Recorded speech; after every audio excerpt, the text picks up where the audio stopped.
अब जैसे ना कि यहाँ पे एक है ना, देखो यहाँ पे टिकट क्रिएट करने वाले, जैसे यहाँ पे कोई फंक्शनैलिटी होगी यहाँ पे कि आप यहाँ से टिकट क्रिएट कर सकते हो, मतलब कुछ कहीं तो होगी यार, क्रिएट कर लेते हैं पहले। ठीक, तो आते हैं हेडर्स में और यहाँ पे टिकट क्रिएट करने वाली है, तो मैं सेव करते हैं, confirm। देखो अब ये स्टेटस को याद रखना, 400 कब आती है अनऑथराइज, मतलब जब आपका यूजर नेम पासवर्ड क्या हो, गलत हो, तब आपके पास आएगी 401। तो आना यहाँ पे कि उन्होंने गलत दिया ना। यूजर नेम पासवर्ड क्या है भाई तुम्हारा, इसमें वाले में। अब देखो ना, एक चीज है ये देखना।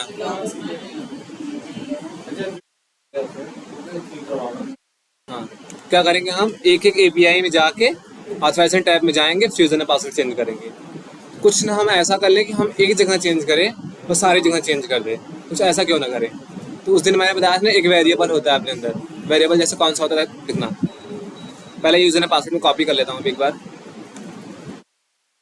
यही सही वाला है ना।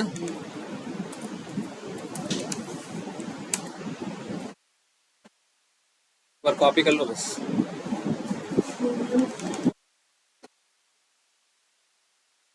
जैसे बताया था ना, इसमें एक होता है कलेक्शन नाम का, कलेक्शन टाइप ऑफ वेरिएबल होता है। वो तुम्हें कैसे मिलेगा, आपने कलेक्शन के ट्रिपल डॉट पे राइट क्लिक करना, बस क्लिक करना, और यहाँ पे आएगा ना एडिट, एडिट पे क्लिक करना, तुम्हें यहाँ पे मिलेगा वेरिएबल्स। इस वेरिएबल्स जाना और अपने वेरिएबल का नेम और अपने वेरिएबल का वैल्यू रख दो। जैसे मुझे रखना है यूजर नेम वाला, यूजर, और एक यूजर पासवर्ड। ठीक, और इसके अंदर मैं उसकी वैल्यू मेंशन करूंगा बस।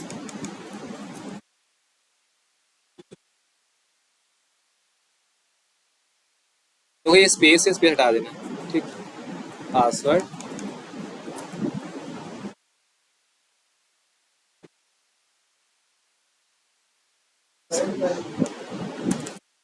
कुछ है कुछ नहीं।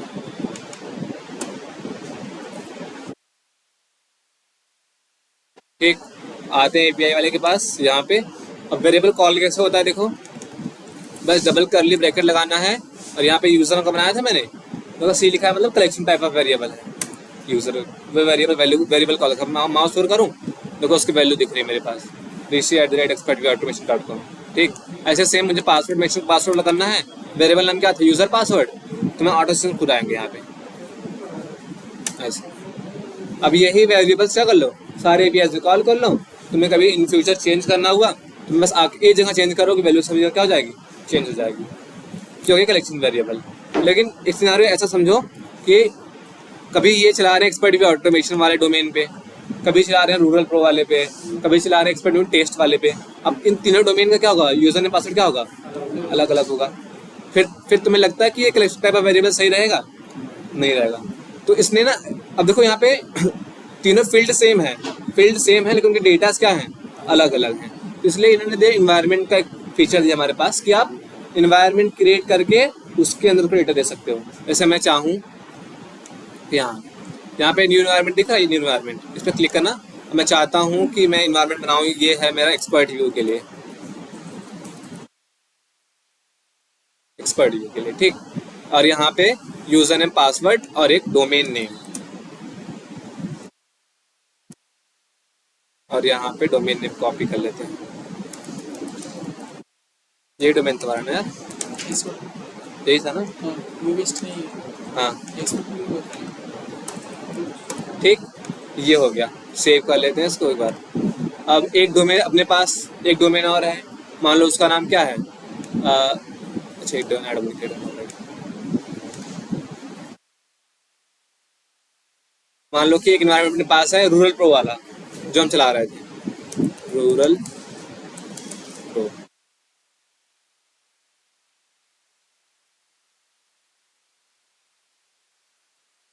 एक मिनट रुकना प्लीज, और याद रखना किस सब में यूजर,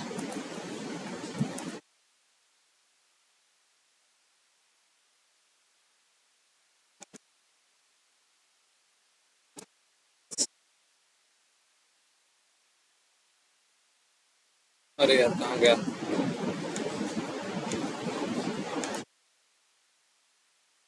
रूरल प्रो, और यहाँ पे वेरिएबल का नाम देखो हम सेम रखेंगे, बस वेरिएबल का नाम सेम रखेंगे।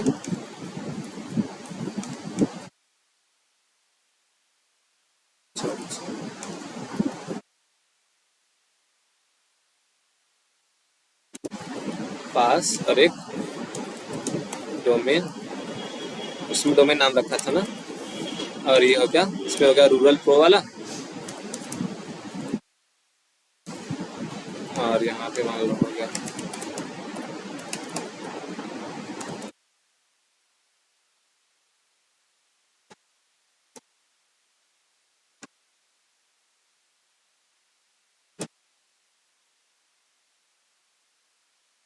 सेव कर देना। ठीक, एक लास्ट अपने पास मान लो है कोई एक्सपर्ट व्यू टेस्ट वाला, मान लो एक, चलो अच्छा रूरल रूरल सॉफ्ट नाम का, सेम यूजर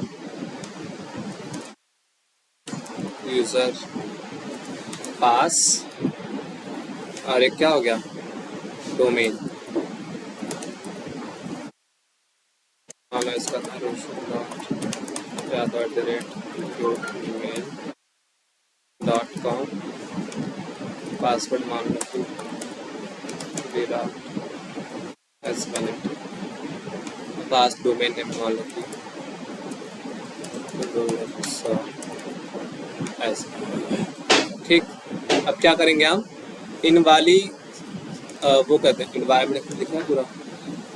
ठीक, अब क्या करेंगे, अब मुझे यहाँ पे एक्सपर्ट ऑटोमेशन किया ना मैंने, वो वेरिएबल कॉल करूँगा डोमेन वाला, तो कैसे कॉल करूँगा, डबल ब्रैकेट डोमेन नाम वाला, सेव नहीं हुआ क्या,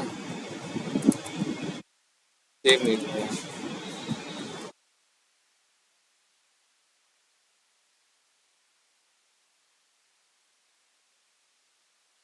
तो यार, सेव ही नहीं किया।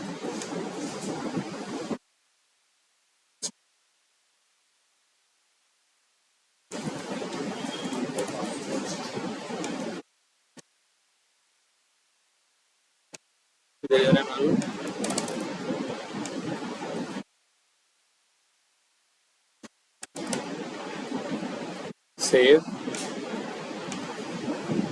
सो आपके लिए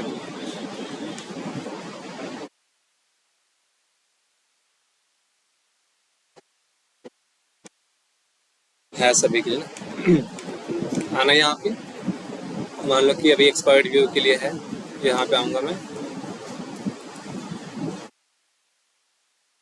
डोमेन नेम, डोमेन नाम रखा ऐसे, और मैं इसको एडिट कर देता हूँ।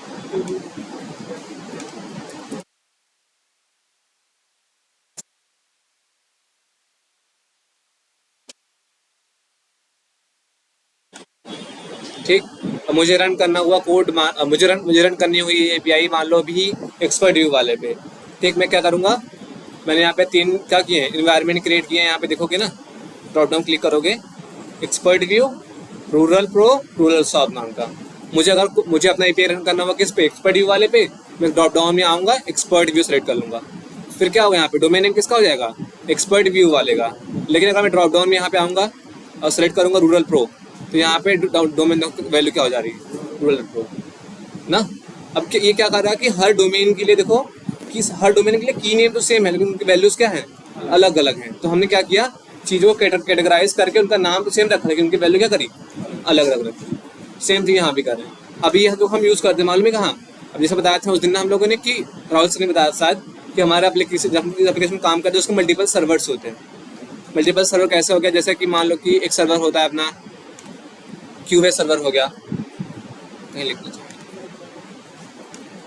ये मान लो अपना क्यूबेस सर्वर हो गया। फिर एक होता है अपने पास स्टेज सर्वर, फिर अपने पास एक होता है डेव सर्वर, फिर अपने पास होता है एक प्री प्रॉड, ठीक, फिर एक होता है अपने पास प्रॉड। ऐसे किसी किसी के पास यूएटी सर्वर भी होता है ना। अब हर सर्वर के क्या होगा, यूआरएल क्या होगा, अलग अलग। जैसे कि मान लो मैं फ्लिपकार्ट का एग्जांपल लूँ, तो मान लो क्यूए के लिए है https://qa.flipkart.com ऐसे। और स्टेज के लिए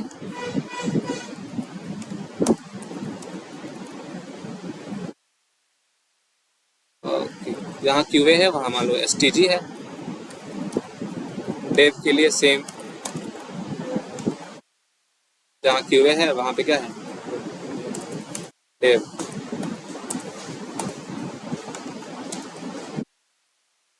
जहाँ प्री प्रॉड के लिए ये हाइफन प्रॉड, और प्रॉड के लिए मतलब जो यूज़ करते हैं लोग रियल वाला https:// flipkart.com। UAT के लिए मान लो है समथिंग टेस्ट, कुछ ऐसा कुछ है मान लो ऐसे। अब देख लो यहाँ पे क्या है, URL सबके अलग अलग हैं, लेकिन ये चीज़ होगी ना, हर APIs के लिए यूज़र ने पासवर्ड ले रहा होगा, हर APIs के लिए कॉन्ट्रैक्ट क्रिएट करने के लिए सेम फील्ड देनी पड़ रही होगी, लेकिन URL क्या है, अलग अलग है, यूज़र ने पासवर्ड अलग अलग है। अब हमें API का भी टेस्ट करनी पड़ती है इस पर, QA के लिए, कभी स्टेज के लिए, कभी डेव के लिए, कभी प्री प्रॉड, कभी प्रॉड के लिए। लेकिन वहाँ पे बस एक हमेशा क्या चेंजेस होंगे, उसका URL चेंज होगा और यूज़र ने पासवर्ड, और URL में भी क्या चेंज होगा, बस जो अपना सेम बेस URL होता है, बेस URL, लेकिन उसका एंड पॉइंट जो होगा सभी वाले सर्वर के लिए सेम होगा। एंड पॉइंट बोले तो ये वाला जो है ना .com के आगे, ये सबके लिए सेम रहेगा, चेंजेस बस होंगे इतने वाले में, बेस वर्ड वाले में ना। अब सोचो तुम्हें सोचो ना, तुम्हें कभी उस पर रन करना, कभी उस पर रन करना पड़ता। अगर ये इन्वायरमेंट वाला सीन हमारे पास नहीं होता, तुम्हें क्या करना पड़ता, 1000 APIs कलेक्शन में थी, सारे APIs जाके URL चेंज करते, फिर यूज़र ने पासवर्ड चेंज करता है, फिर API हिट करते हैं। अगले दिन वो बोलते जाके स्टेज में चेक करो, फिर जाके 1000 में चेंज करते हैं, फिर करते, फिर अगले दिन कहता जाके प्री प्रॉड में चेक करो, फिर चेंज करते। बार बार देखो मेंटेनेंस कितना लगेगा। लेकिन इन्वायरमेंट वाली आ गई, क्या कर लो तुम, इन्वायरमेंट क्रिएट करो, वेरिएबल नाम सेम रखो, जब तुम्हें APIs रन करनी है तो वेरिएबल्स कॉल कर लो, यहाँ ड्रॉप डाउन में जाके जिस वाले इन्वायरमेंट को रन करना हुआ उस इन्वायरमेंट क्या कर लो, यहाँ पे सेलेक्ट कर लो और माउस पर करोगे, उसके में दिखेगी वैल्यू, देख लो। अब ऐसे ही तुम कोई भी डेटा चाहे ना उसमें रख सकते हो, वेरिएबल में कोई भी डेटा चाहो, जैसे कि मैं चाहूँ अगर यूज़र ने पासवर्ड रखना चाहूँ, यूज़र ने पासवर्ड रख लो, कोई भी चीज़ चाहूँ वह कर सकते हो, तो तुम्हारी रिक्वायरमेंट होगी तब, ठीक। इसको छोड़ो, इस पे आते हैं अभी।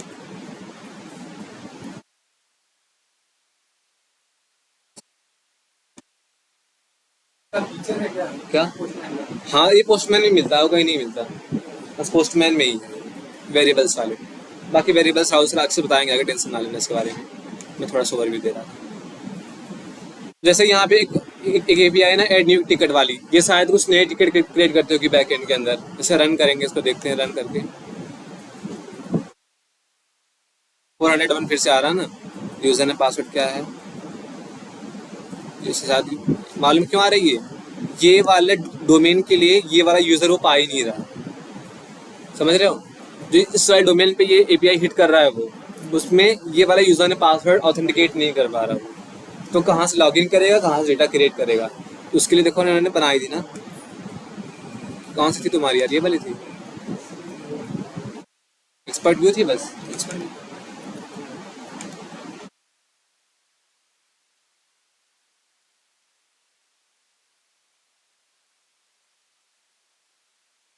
फिर से यार गलत है।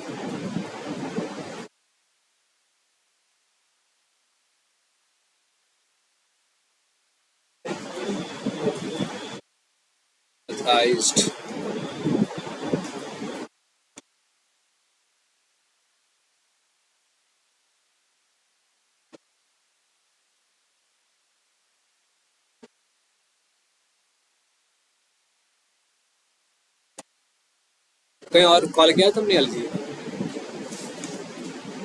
हाँ यही, अच्छा स्पेलिंग आ देखो एक्सपर्ट व्यू का यार,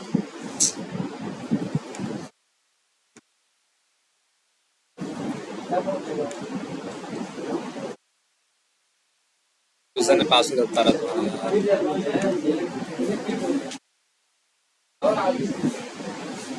एक काम करना तुम लोग, कुछ करना तुम्हें क्या करना मालूम है, ये वाली जो सारी APIs जो है ना, इनको रन करके तुम्हें देखना है, बस इनको रन करके बस तुम्हें देखना है, अब कुछ नहीं करना तुम्हें, सारी वाली तुम मत बनाना, इन्वायरमेंट मत बनाना अभी ऐसे ही नॉर्मली बना के तुम्हें रन करना है, और ज़्यादा ट्राई करना है कि सबका 200 आए बस।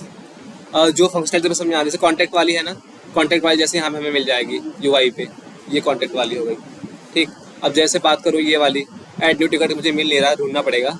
जैसे क्रिएट डील वाली है ना, तो डील वाली भी यहाँ पे है, डील क्रिएट होगी यहाँ से।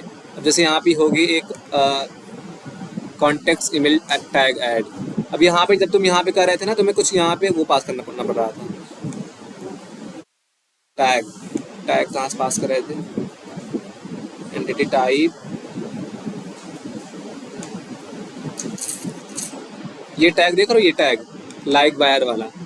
तुम्हें अगर तुम्हें ये कुछ टैग क्रिएट करना है, तुम इस वाले एपीआई क्रिएट कर लोगे, adding tags to a contact. ठीक, अब ऐसे क्रिएट नोट, उस वाले क्या कहते हैं कि जो हमारी इसमें कुछ नोट्स फंक्शनलिटी होगी सब वाले एप्लीकेशन के अंदर, तुम्हें नोट्स क्रिएट करना है तो नोट्स यहाँ से क्रिएट कर लोगे। फिर क्रिएट टास्क, टास्क क्रिएट करने का यहाँ भी होगा, मेल आईडी से ढूंढना पड़ेगा सब चीज़ें यार। बस तुम्हें करना क्या है, क्रिएट कर करके सबका डेटा क्या कर लेना, नोटपैड पे सेव कर लेना। जैसे मैंने ये वाला एपीआई रन की, मेरा इसका रिस्पांस जो आया, रिस्पांस बॉडी, उसको मैंने नोटपैड पे सेव करके इसका नाम रख दिया। मान लो काम कब आएगा, ये आईडी देगा ये तुम्हें, मान लो जब पुट, हाँ मान लो कि हमारे पास तुमने एक क्रिएट वाली रन करी, तुम्हें आगे ये वाली डिलीट करनी है या फिर इसका डेटा चेंज करना है, तो तुम्हें इसका डेटा है, ये वाला डेटा तुम्हें पुट, उस वाले पुट रिक्वेस्ट में या फिर डेट वाले रिक्वेस्ट में काम आएगा, क्योंकि इसमें कुछ ऐसे डेटा आए हैं। जैसे मैंने उस दिन दिखाया था ना कि मैंने क्रिएट कॉन्टेक्ट किया और मुझे उसका डेटा अपडेट करना था, तो मुझे आईडी चाहिए थी, तो मैंने आईडी यहीं से उठाई थी। तो इस काम में करना क्या है, रिस्पॉन्सेज जितने आ रहे हैं वो सेव करते ले जाना, और फिर जब तुम ये रन करोगे पुट डिलीट या फिर गेट वाली, तो वो रिस्पॉन्सेज कुछ डेटा तुम्हें वो होंगे, जरूर काम आएंगे। तो अभी एक काम करना कि वो कर लेना, सारी वाली एपीआईज एक बार रन करके देखो, सारी वाली, और दाल ट्राई करना कि 200 वाला फेच कर। ठीक, और बाकी अगले दिन तो ये शायद 2 क्लास और बचा है एपीआई टेस्टिंग वाला, 2 क्लास राहुल सर ले लेंगे, 1 क्लास और बचेगी वो मैं ले लूँगा एपीआई टेस्टिंग खत्म हमारी। फिर एक दिन तुम्हें इन सब चीज़ों पर बता दूंगा, elements, console, sources, network, performance, memory, application security है, रेसिपी लास्ट में आ जाएगा। हाँ, जल्दी ये ख़त्म कर लो, फिर तुम्हारा फ्रेमवर्क शुरू हो जाए ऑटोमेशन का। फ्रेमवर्क खत्म हो, फिर टेस्ट इंजन में बचा है, फिर खत्म। फिर जिसका इंटरव्यू क्लियर हो जाएगा वो चला ही जाएगा, जो बचा रहेगा उसका तो आगे रेस्ट एपीआई जो पेपर बचेगा कॉमन चीज़ें बताया जाएगा। भाई पढ़ोगे तो आसान है ये यार, पढ़ोगे तो आसान है। और तुम्हारे पास अभी भी टाइम है, सेरेनियम का पुराना वाला जितना रिपीट करना है कर लो। फिर राहुल सर फ्रेमवर्क पढ़ाएंगे तो वो एक से पूछेंगे भी, उन्होंने बोला ऐसा, जब वो फ्रेमवर्क पढ़ाएंगे वो एक से ऊप कंसेप्ट कोई पूछ सकते हैं, वो सेरेनियम का जितना पढ़ाना उन्होंने कुछ ही पूछ सकते हैं, उन्होंने बोला है। मे भी अगले वीक से आपका फ्रेमवर्क शुरू हो जाए, इस वीक में एपीआई टेस्टिंग पूरी खत्म हो जाएगी ना।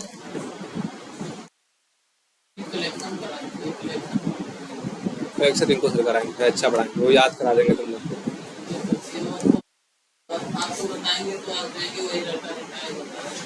बताओ करते दूसरे यार थोड़ा कॉमन सेंस लगावा ना, कि कुछ उससे भी अच्छा डेफिनेशन बना लिया अपन, उससे भी अच्छा, मतलब अपने वर्ड्स में।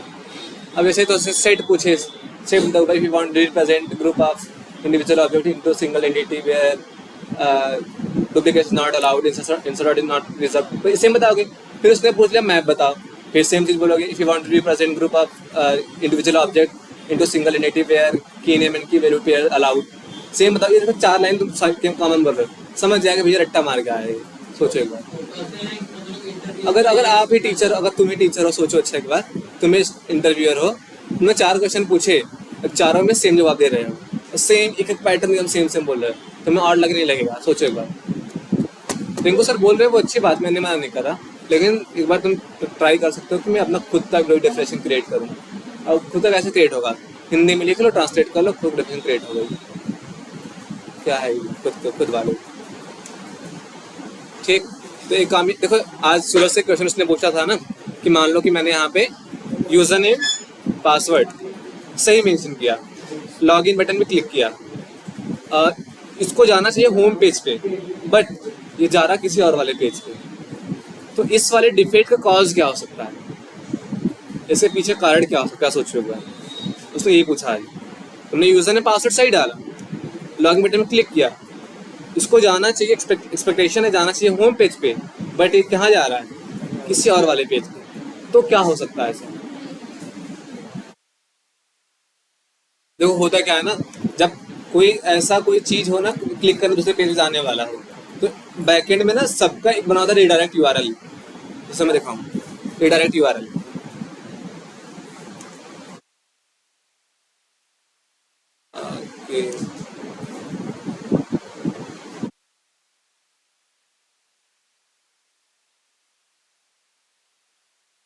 यूआरएल किस में होता है, एचआरएफ में होता है ना।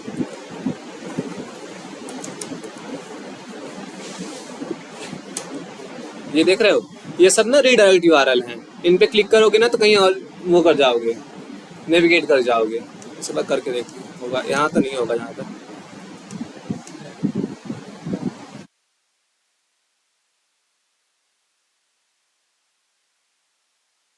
बस देखो मैंने इस पर क्लिक किया ना, अब वो कोई फेसबुक वाला था कुछ यूआरएल, अभी तो इन्होंने हाइड करके रखा है, कहीं और नेविगेट कर गया। तो मे भी ऐसा हो सकता है कि डेवलपर ने क्या किया, साइन इन बटन क्लिक करने के बाद रीडायरेक्ट यूआरएल क्या था उसने गलत डाल दिया। समझ रहे हो, मतलब साइन इन करने के बाद उसका रीडायरेक्ट यूआरएल कहाँ होना चाहिए, होम पेज पे, बट बाय मिस्टेक उसने क्या किया, रीडायरेक्ट यूआरएल गलत लिख दिया है। उसे जाना चाहिए होम पेज पे, जा रहा है एड टू कार्ट पेज पे। यहाँ पे कॉजेज यही हैं, मे भी हो सकता है उसका रीडायरेक्ट यूआरएल क्या हो, गलत मेंशन किया हो।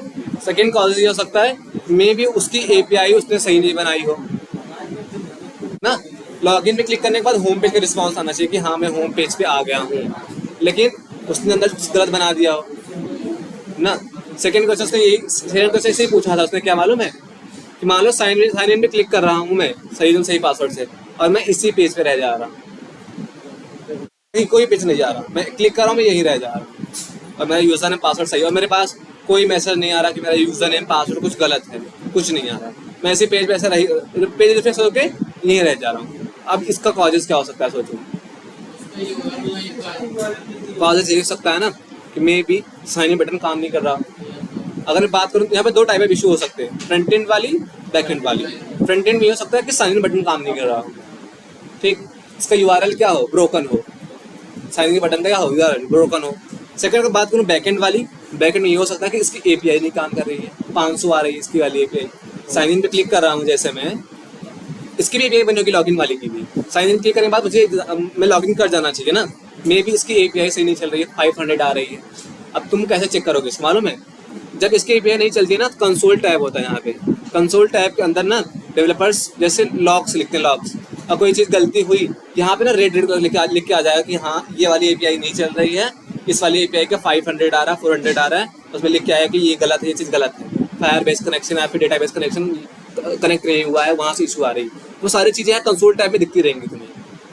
तो तुम्हें इंटरव्यू बोल सकते हो कि there can be two type of issue, first being front end issue, second being back end issue. In the front end issue maybe sign button is not working. If I talk about the backend issue, of the login page, API is not working fine. We are getting 500 for that. So we can check it from console tab, as well as also we can check it from network tab. यहाँ में जो दिखती है API ना, वहाँ पे दिखती है ना, 500 आया, 200 आया, 300 आया, 400 आया, वहाँ पे तो दिखती है। और कंसोल टैब पे बस तुम्हें एरर दिखाई देगा और ये नहीं बताया तुमने गलती क्या की है। लेकिन नेटवर्क टैब पे आओगे, वहाँ पे होता है ना हेडर्स, रिस्पॉन्सेस, पेलोड, प्रीव्यू, सारी चीज़ें होती हैं यहाँ पे।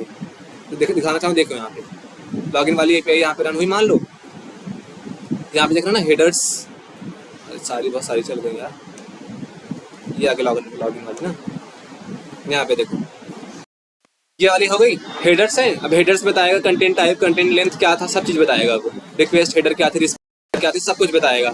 सेम पेलोड में क्या तुमने यूजर ने पासवर्ड क्या दिया है, वो सब चीज़ें बताएगा उसमें, ब्राउजर कौन सा है, कौन सा वर्जन है, सब कुछ बता रहा है। ये ईमेल आईडी तुमने ये प्रोवाइड की थी, पासवर्ड तुमने ये प्रोवाइड किया था, सब बता रहा है यहाँ पे।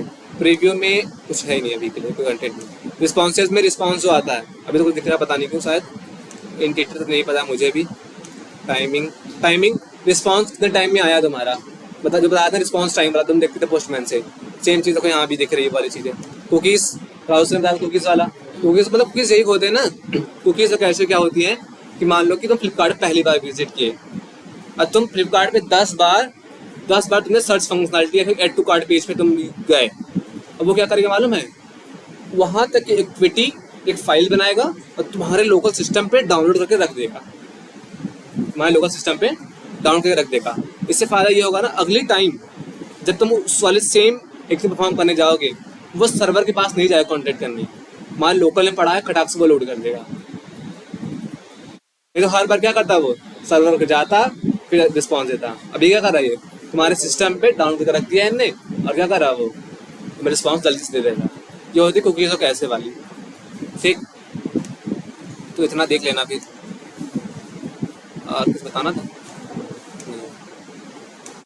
और एक लास्ट बता देता हूँ, देख लेना। इंटरव्यू पूछते नहीं, हम ऑफिस का काम करते हैं ना, तो हमें कुछ ये वाली इशू दिखती है। इशू देखो क्या है, मान लो कि मैं इस वाले एप्लीकेशन में काम कर रहा हूँ, मे बी अगले दिन क्या हुआ, इसका एप्लीकेशन का वर्जन चेंज हो गया, ठीक। और जो एक्शन परफॉर्म मैं कर रहा हूँ मेरे में नहीं चल रहा, लेकिन सेम एप्लीकेशन ये भी इसको कर रहे हैं सिस्टम पे, इनके पे चल रहा है। उससे क्या गलती हो सकती है मालूम है क्या, बताया ना, उसने आपके सिस्टम पे कुकीज़ डाउनलोड करके रखी है, वो बार बार वही एक्शन लेके जाएगा जो उसने पुरानी डाउनलोड की है। नई वाले में कुछ नया एक्शन डाला होगा उन्होंने, कुछ नई चीज़ डाली होंगी, लेकिन वो पुराना उठा रहा है। तो उसके लिए हमें क्या करना पड़ता है मालूम है, हमें इसकी कुकीज़ डिलीट करनी पड़ती है। डिलीट कैसे होता है, ये लॉक बटन दिख रहा है, इस पर राइट क्लिक करना, यहाँ पे दिख रहा है कुकीज़ एंड साइट डेटा, इस पर क्लिक करना, यहाँ पे दिख रहा है ये वाला, इस पर क्लिक करना, और यहाँ पे डिलीट बटन आ गया। बस इन पर डिलीट करोगे ना, जो तुम्हारे रिकॉर्ड्स होंगे वो डिलीट हो जाएंगे ऑटोमेटिकली, डन। और एक बार रिलोड करने के लिए बोलेगा। अब क्या करेगा ये, फिर से सर्वर के पास इंटरेक्ट करेगा और फिर से तुम्हें नई कुकीज़ देगा। कुकीज़ जैसे डिलीट करोगे तुम्हारा सीधा लॉगिन पेज आ जाएगा, तुम्हें लॉग आउट कर देगा ऑटोमेटिकली। तो ये वाली इशू अक्सर हम फेस करते हैं। और इंटरव्यू में ये पूछता तो नहीं, पूछा नहीं ये वाला, लेकिन हम लोग काम तो आता है, अक्सर काम आता है ये। लेकिन अगर तुम इससे कुकीज़ डिलीट करना बचना चाहते हो, हर बार तुम इनकॉग्निटो मोड पे काम करो, क्योंकि इनकॉग्निटो मोड पे कुकीज़ भी डाउनलोड नहीं होती ना, प्राइवेट विंडो हो जाता है वो। तो एक काम करना, कल तो मैं चेक करूँगा पक्का, सीरियसली बता रहा हूँ, ये वाले APIs ट्राई करना, सब लोग रन करके आएंगे बस। हाँ, लैपटॉप में खाने वाले, ठीक। अब आगे कोई दिक्कत आ रहा होगा मैसेज कर देना मुझे, अगर टाइम लगेगा तो रिस्पॉन्स दे दूँगा, नहीं तो फिर कल ही बताएंगे।